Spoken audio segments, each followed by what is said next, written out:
Hello everyone, आपके अपने YouTube channel 7 classes में स्वागत है। बाबू, हम पढ़ाने वाले हैं क्या चैप्टर नंबर 6 भूगोल का मानचित्र में अध्ययन। तो मानचित्र का मतलब क्या होता है बाबू? मैप, नक्शा देखे होंगे ना, भारत के नक्शा हो गया, उसी को क्या बोलते हैं? मानचित्र बोलते हैं। इस चैप्टर में बाबू मानचित्र बनाने के बारे में नहीं सीखना है, कैसे बनाया जाता है इसके बारे में सीखना है। तो एनसीईआरटी का पहला क्वेश्चन क्या है?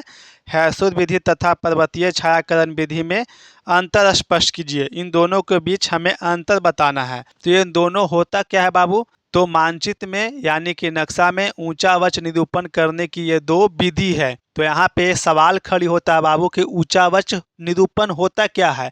निरूपण का मतलब दर्शाना, दिखाना, और ऊंचा वच का मतलब देखो बाबू, अपने पृथ्वी पर अपने आसपास देखेंगे तो बहुत सारे चीज दिखाई देगा, जैसे पुल हो गया, खंबा हो गया, मकान हो गया, तालाब हो गया, नदी हो गया। ये सब जितने भी पृथ्वी पे होते हैं ना बाबू, उसी को क्या बोलते हैं बाबू? भू आकृति बोलते हैं। ये सारे के सारे कैसे होते हैं? त्रिविमीय आकृति होते हैं, यानी कि लंबाई, चौड़ाई और ऊंचाई से बने होते हैं। अगर हम इसको किसी पेपर पर समतल सतह पे बना देंगे बाबू, तो इसी को क्या बोलते हैं? ऊंचावच निरूपण बोलते हैं। तो पृथ्वी पे पाए जाने वाले यानी कि जमीन पे जितने भी चीज आप देख रहे हैं अपने पास, वो जितने भी चीज आसपास आपको देखने को मिलता है बाबू, वह कैसा होता है?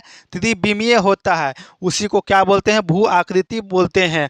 अगर उसको हम समतल सतह पर, समतल कागज पर, ब्लैक बोर्ड पर बना देंगे बाबू, तो इसी को बोलेंगे ऊंचावच निरूपण। सीधा सिंपल सा मतलब में समझो तो 3D आकृति को 2D में बना देना ही क्या कहलाता है? ऊंचावच कहलाता है। तो यह दोनों क्या है? हैसुर विधि और पर्वतीय छायाकरण विधि ऊंचावच निरूपण करने की दो विधि है। हैसुर विधि में बाबू ऊंचावच मतलब मानचित्र पर ढाल को दिखाते हैं, और पर्वतीय छायाकरण विधि में मानचित्र पर पर्वत को दिखाते हैं। क्या हमने बोला? हैसुर विधि में मानचित्र पर ढाल को दिखाते हैं और पर्वतीय छायाकरण विधि में पर्वत को दिखाते हैं। इन दोनों के बीच में क्या अंतर है, हमें इस क्वेश्चन में इसी के बारे में बताना है। तो हैसुर विधि तथा पर्वतीय छायाकरण विधि में निम्नलिखित अंतर है, यानी कि नीचे दिया गया है। देखो, एक तरफ लिखेंगे हैसुर विधि और दूसरा साइड लिखेंगे क्या बाबू? पर्वतीय छायाकरण विधि, और बीच में क्या करेंगे? लाइन पार देंगे। पहला देखो, इस विधि से मानचित्र पर छोटे छोटे महीन महीन खंडित रेखाओं द्वारा दिखाया जाता है।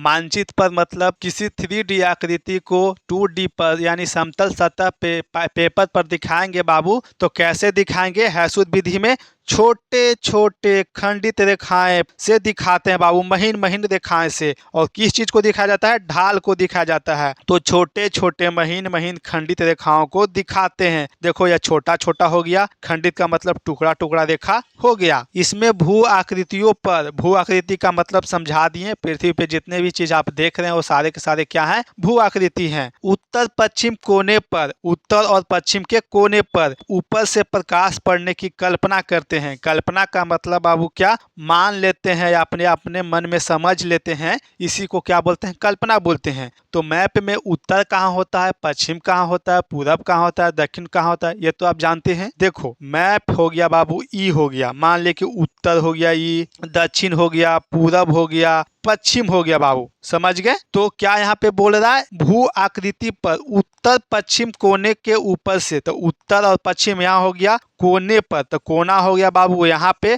प्रकाश पड़ने की, तो यह क्या है? प्रकाश हो गया। यह सूर्य के किरणें हो गया, सूर्य हो गया। प्रकाश पड़ने की कल्पना करते हैं कि यहाँ पे क्या हो रहा है? प्रकाश आ रहा है।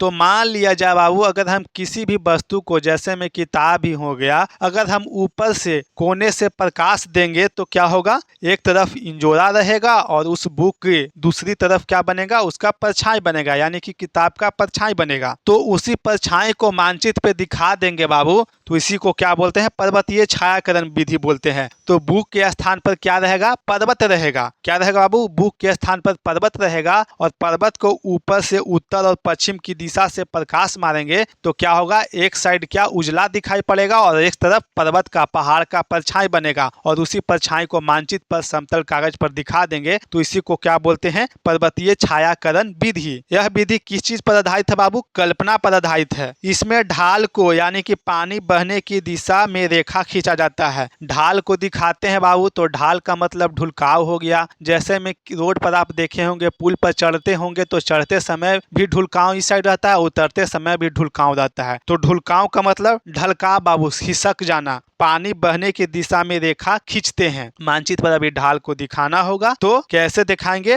ढाल जहां पे रहेगा वहां पे दिखाएंगे। यानी कि देखो यह ढाल है बाबू, यह क्या है, ढाल है। तो मानचित्र में कैसे दिखाएंगे, इस तरफ रेखा खींचकर दिखाएंगे। इस विधि से पर्वतीय क्षेत्र को मानचित्र पर अच्छे ढंग से दिखा पाते हैं। अगर हम हैसुद विधि से पर्वत को दिखाएंगे तो अच्छे तरीका से नहीं दिखा पाएंगे, गलत हो जाएगा। लेकिन हम कल्पना करके उत्तर पश्चिम के कोने के ऊपर से प्रकाश डाल के हम दिखाएंगे बाबू, तो क्या पर्वत को, पहाड़ को अच्छे तरीका से मानचित्र पर दिखा सकते हैं। तीसरा में अंतर क्या है, इसमें अधिक ढाल को दिखाने के लिए मोटा मोटा और गहरा रेखा का प्रयोग करते हैं।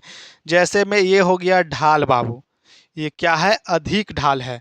तो इसको अगर हम मानचित्र पर दिखाएंगे तो कैसे दिखाएंगे, मोटा मोटा बाबू, कैसे, मोटा मोटा गहरा गहरा रेखा से हम दिखाएंगे। इस तरह देखो, मोटा मोटा और गहरा रेखा है ना अधिक ढाल को दिखाने के लिए। इसमें अधिक ढाल को गहरी आभा से भर देते हैं। आभा का मतलब बाबू रंग। अगर हमें अधिक ढाल दिखाना है, जैसे में यह पर्वत हो गया और पर्वतीय छायाकरण विधि में पर्वत को छाया से बनाते हैं, तो यहाँ पे छाया इसका बन रहा है, इसको गहरा रंग से भर देंगे मानचित्र में। इस तरीका से दिखाते हैं। कम ढाल को दिखाने के लिए पतला पतला और दूर दूर रेखा खींचते हैं। हैसुद विधि में ढाल को, अगर कम ढाल को दिखाना है बाबू, तो कैसा रेखा खींचेंगे, दूर दूर पतला पतला रेखा से हम दिखाएंगे। इसमें कम ढाल को दिखाने के लिए हल्की आभा से भर देते हैं। आभा का मतलब रंग हो गया बाबू। नेक्स्ट देखो, पांचवा में क्या है, इस विधि से ढाल को अच्छे तरीका से दिखाया जाता है। हैसुद विधि में बाबू ढाल को अच्छे तरीका से दिखाया जाता है, बेहतरीन तरीका से दिखाते हैं। लेकिन मानचित्र पर बनाने में बहुत मेहनत और अधिक समय लगता है। अगर हमें हैसुद विधि से ढाल को दिखाना हो, बनाना हो मानचित्र पर, तो बहुत मेहनत और अधिक समय लगता है, लेकिन परफेक्ट बनता है।